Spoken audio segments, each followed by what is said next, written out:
And with a bombshell proposal tonight from Senator Mark Kirk, calling on all federal law enforcement agencies to help crush Chicago street gangs. The senator tells us he wants hundreds of gangbangers rounded up and put behind bars, and he's vowing to use his political muscle to help pull it off. Senator Kirk spoke exclusively to Fox 32 political editor Mike Flannery. Mike? Bob, the senator revealed that he's been working on this since the murder of 15-year-old honor student Hadia Pendleton a few blocks from the Obama family's South Side home. Senator Kirk told me it's high time every federal agency in town join the fight against Chicago's most violent gangs.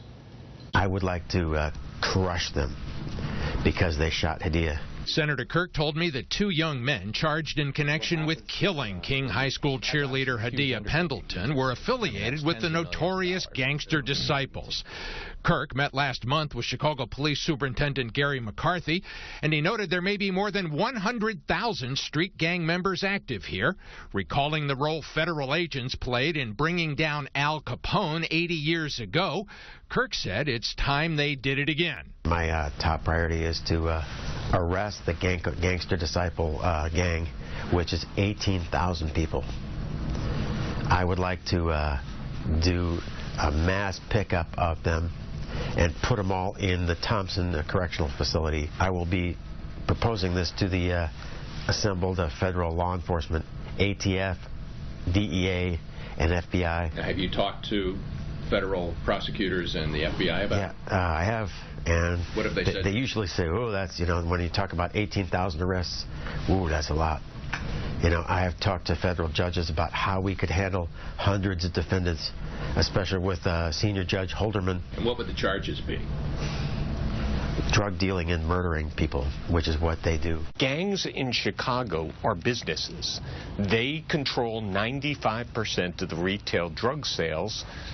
We ought to be going after them with everything we have. Former federal prosecutor Ron Safer told me in a satellite interview how he did exactly that 20 years ago, locking up 50 leaders of the Gangster Disciples. A series of trials documented that the GDs had reached from their Chicago headquarters into at least 28 states, with annual revenue of more than $100 million, primarily from an illegal narcotics trade they controlled with ruthless, murderous violence. What do you think of Senator Kirk's idea who can stop it? I think it's a great idea. I think Senator Kirk is on exactly the right track. Hold people accountable. Have them go after these organizations, have them attack the leadership of these organizations who are the ones who profit from the bloodshed that's happening on our streets. Senator Kirk sits on the powerful Senate Appropriations Committee. He vowed to find extra money for the FBI, DEA, and the Alcohol, Tobacco, and Firearms ATF if they put extra resources into Chicago's anti-gang fight. As for those who think Kirk may be going away after the stroke that he suffered, he told me, no. He plans to seek re-election in 2016, Robin. And no one thinks it's not possible to arrest our way out of this problem? I'm sure there are other voices in this, and we're going to be talking to them tomorrow, including we're going to be trying to get Police Superintendent Gary McCarthy and some of the politicians, other politicians, ask them what they think. Kirk said he has run this by and talked a lot about it with Senator Dick Durbin. He has a joint news conference with him tomorrow in the north suburbs. All right.